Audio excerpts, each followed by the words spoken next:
32वां अध्याय कश्यप वंश का वर्णन।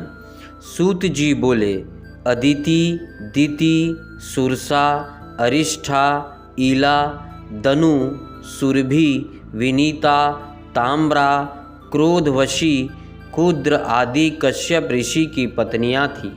मनवंतर में तुषिता नामक 12 देवता अदिति से उत्पन्न हुए।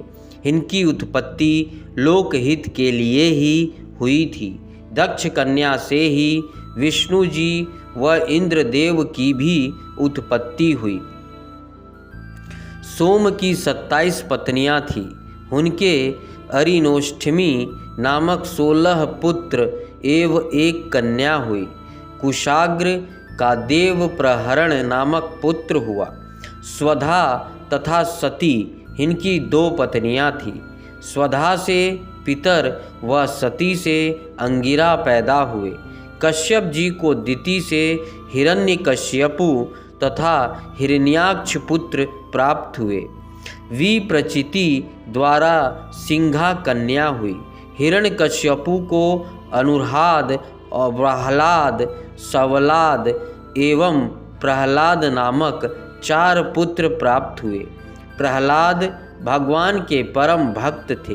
हिरण्याक्ष के कुकर, शकुनी, महानाद, विक्रांत एवं काल नामक 5 पुत्र हुए। अयोमुख, शंबर, कपाल, वामन, वैष्णार, पुलोमा, विद्रवण, महाशील, स्वरभाण, वृषपर्वा, विप्रचिति की प्रभा कन्याएं हुई। वैश्वानार की पुलोम और पुलोमक कन्याओं का विवाह मरीचि से हुआ, जिनसे उन्हें दानवों की प्राप्ति हुई। राहु, शल्प, सुम्बली, बलि, महाबल, बतापी, नमूची, इलवल, स्वसर्प, ओजन, नरक, कालनाम, शर्मान, शरकल्प आदि इनके वंशवृद्धक हुए। विनीता से गरुड़ और अरुण पैदा हुए। सुरसा से अत्यंत तेजस्वी एवं परम ज्ञानी सर्पों की उत्पत्ति हुई। इसी प्रकार क्रोधवशा से बहुत से गण हुए। सुरभ से शशा एवं भैंसा, इला से बैल एवं वृक्ष, शशि से यक्ष, राक्षस, अप्सरा व मुनिगण तथा अरिष्ठा से मनुष्य एवं सर्प उत्पन्न हुए। इस प्रकार मैंने आपको कश्यप जी के वंश में उत्पन्न पुत्र एवं पौत्रों का वर्णन किया। 33वां अध्याय हवन सृष्टि वर्णन। सूत जी बोले, हे मुनियों, वैवस्वान मनवंतर में हवन करने वाली सृष्टि का वर्णन है। इस सृष्टि में 7 ऋषि हुए, जिन्हें ब्रह्मा जी ने अपना पुत्र माना। दिति ने कश्यप ऋषि की बहुत सेवा की, जिससे प्रसन्न होकर उन्होंने दिति को वरदान मांगने के लिए कहा। वरदान में दिति ने इंद्र को मारने वाला पराक्रमी पुत्र मांगा। उनके इच्छा कश्यप मुनि ने पूरी की। वरदान देकर वे तप करने चले गए। इंद्रदेव को दिति के इस वरदान के बारे में पता चल गया। वे उस अवसर की प्रतीक्षा करने लगे जिसमें वे दिति के व्रत को भंग कर सके। एक दिन इंद्र को अवसर मिल ही गया। दिति बिना हाथ मुंह धोए झूठे मुंह सो गई। इंद्र ने उसके गर्भ में प्रवेश कर उसके गर्भ के वज्र द्वारा 7 टुकड़े कर दिए, परंतु टुकड़े होने पर भी वे जीवित रहे और इंद्र से प्रार्थना करते हुए बोले, हम आपके भ्राता हैं, आप हमसे कैसी शत्रुता कर रहे हैं। यह सुनकर इंद्रदेव ने शत्रुता त्याग दी। इस प्रकार वे मरुदगण के रूप में हुए। ब्रह्मा जी ने पृथु को आधा राज्य दिया, सोम को ब्राह्मण, वृक्ष, नक्षत्र, ग्रह एवं भूतों का राजा बनाया। वरुण को जल, विष्णु को आदित्य, पावक वसुओं के, प्रजापतियों के इंद्र, मरुद गणों के प्रहलाद, दैत्यों के वैवस्वत, यत पितरों के राजा हुए। हिमालय पर्वतों के, समुद्री नदियों के, सिंह पशुओं के, वट वृक्ष, वनस्पति व अन्य वृक्षों का राजा हुआ। तब ब्रह्मा जी ने सभी राजाओं का अभिषेक किया। 34वां अध्याय मनवंतरों की उत्पत्ति। शौनक जी बोले, सूत जी, अब आप हमें मनवंतरों एवं मनुओं के बारे में विस्तार पूर्वक बताइए। उनकी बात स्वीकारते हुए सूत जी बोले, हे मुनि जी, स्वयंभव, स्वरोचिष, उत्तम, रेवत, चाक्षुष आदि 5 मनवंतरों का वर्णन मैंने आपको सुना दिया है। अब वैवस्वत मनवंतर के बारे में सुनो। सावर्णी रोच्य ब्रह्म धर्म, सावर्णी रुद्र, सावर्णी देव, सावर्णी इंद्र, ये सभी मनु हैं। तीनों कालों के मनवंतर कहे जाते हैं, जिसका 1000 युग तक कल्प बनता है। मरीचि, अत्रि, अंगिरा, पुलह, ऋतु, पुलस्त्य, वशिष्ठ, ये 7 वभ्रा पुत्र हैं। स्वयंभव मनवंतर में याम नायक देवता 7 ऋषि उत्तर दिशा में रहते हैं। अग्निन्द्र, अग्नि, बाहु, मेघातिथि, बस, ज्योतिष्मान, धृतमान, हव्य, पवन, शुभ, ये 10 स्वयंभव मनुपुत्र हैं। इनमें यज्ञ नामक इंद्र कहे गए हैं।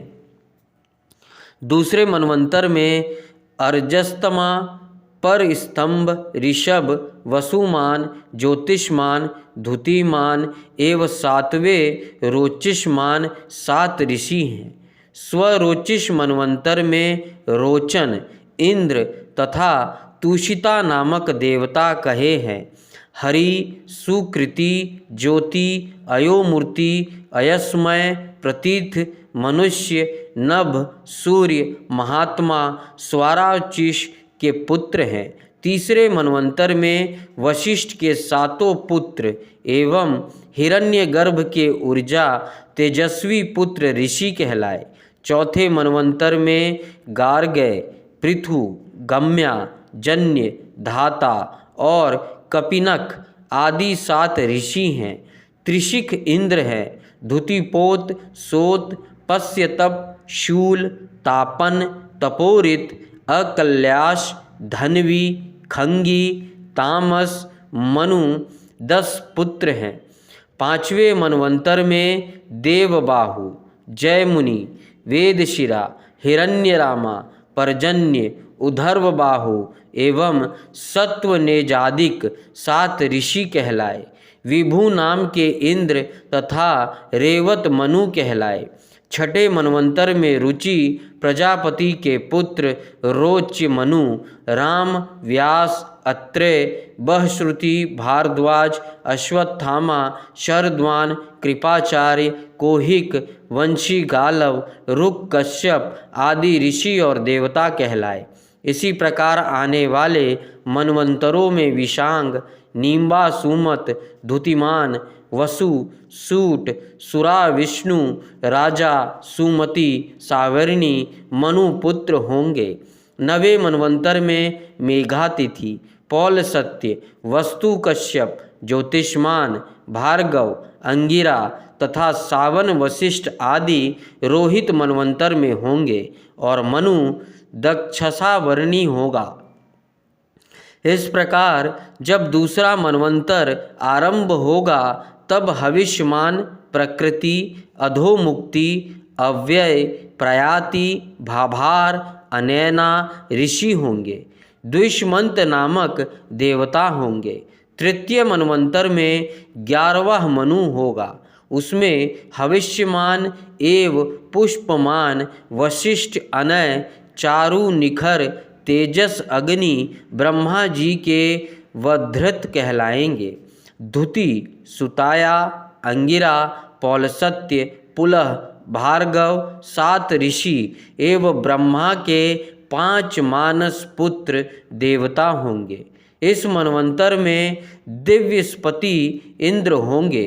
14वां सत्य मनु मनवंतर होगा। इसमें आग्नेद्र, अतिव्राहा, मागध, शुक्ति, युक्ति, अजीत, पुलह नामक 7 ऋषि, दाक्षव देवता एवं शुचि इंद्र होगा। 14वें मनवंतर में 5 देवता होंगे। तरंग, भीरु, दुधन, अनुग्र, अतिमानी, प्रवीण, विष्णु, संक्रंदन मनु के पुत्र होंगे। इस प्रकार मैंने आपसे भूत भविष्य काल के पहले कल्प के सभी मनुओं का वर्णन किया। मनु अपने धर्म और तप के प्रभाव से सहस्त्रों युगों तक प्रजा का पालन करके ब्रह्मलोक को जाते हैं। 14वें मनवंतर अर्थात 71 युगों तक स्थिर रहकर सृष्टि का पुनः आरंभ होता है।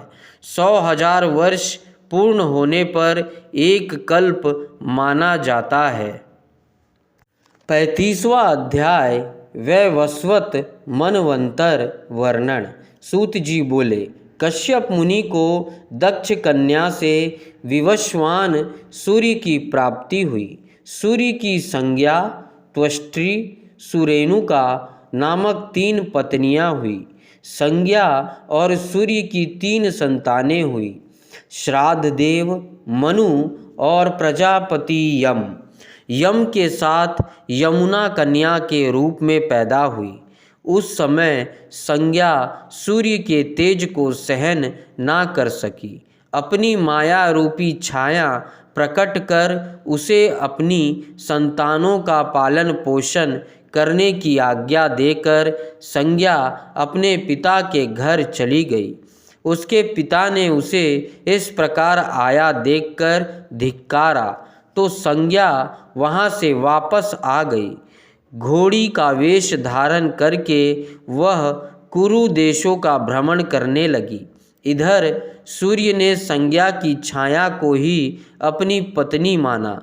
उससे उन्हें सावर्णी मनु नामक पुत्र प्राप्त हुए। छाया को अपने पुत्र से अधिक प्यार था। वह संज्ञा की संतानों का सही से ध्यान नहीं रखती थी। एक दिन यम को किसी बात पर क्रोध आ गया और उसने छाया को लात मार दी। यह देखकर क्रोधित छाया ने यम को शाप दिया कि तुम्हारा पाँव जिससे तुमने मुझे मारा वह गिर पड़े। शाप सुनकर यम बहुत चिंतित हुए और उन्होंने सारी बातें जाकर अपने पिता सूर्य को बताई और शाप से बचने की प्रार्थना की। सूर्यदेव बोले, बेटा, मैं तुम्हारी माता के शाप को असत्य नहीं कर सकता, परंतु उसे कम करने की कोशिश अवश्य करूँगा। सूर्य ने क्रोधित होकर छाया से पूछा, बताओ तुमने यम को शाप क्यों दिया? क्या कोई माँ अपने पुत्रों से ऐसा व्यवहार कर सकती है? तुम्हारा सबसे छोटे पुत्र से विशेष स्नेह है, अन्य सभी को तुम सदा डांटती रहती हो, ऐसा क्यों? इस प्रकार क्रोधित सूर्य के वचन सुनकर घबराई हुई छाया ने सारी बातें सच सच बता दी। फिर छाया ने सूर्य को शनि चक्र पर चढ़ाकर उनका तेज कम कर दिया। अब सूर्य का रूप सुंदर और शीतल हो गया था। उन्होंने योग दृष्टि से अपनी पत्नी संज्ञा के बारे में जानना चाहा। तब उन्हें ज्ञात हुआ कि संज्ञा घोड़ी के रूप में है। तब सूर्य उसके पास पहुँचे। अपनी पत्नी को वापस पाकर वे बहुत प्रसन्न हुए। संज्ञा भी उन्हें पाकर बहुत खुश हुई। उनके मिलन से वैद्य अश्वनी कुमार की उत्पत्ति हुई। तत्पश्चात खुशी खुशी संज्ञा और सूर्य अपने घर लौट आए। यमराज धर्म पूर्वक प्रजा का पालन करने लगे और धर्मराज कहलाए। सावर्णी मनु तपस्वी होने के कारण प्रजापति कहलाए और सावर्णी मनवंतर में मनु हुए। यमुना सूर्य की सबसे छोटी कन्या यमलोक को पवित्र करके बहती हुई नदी हुई।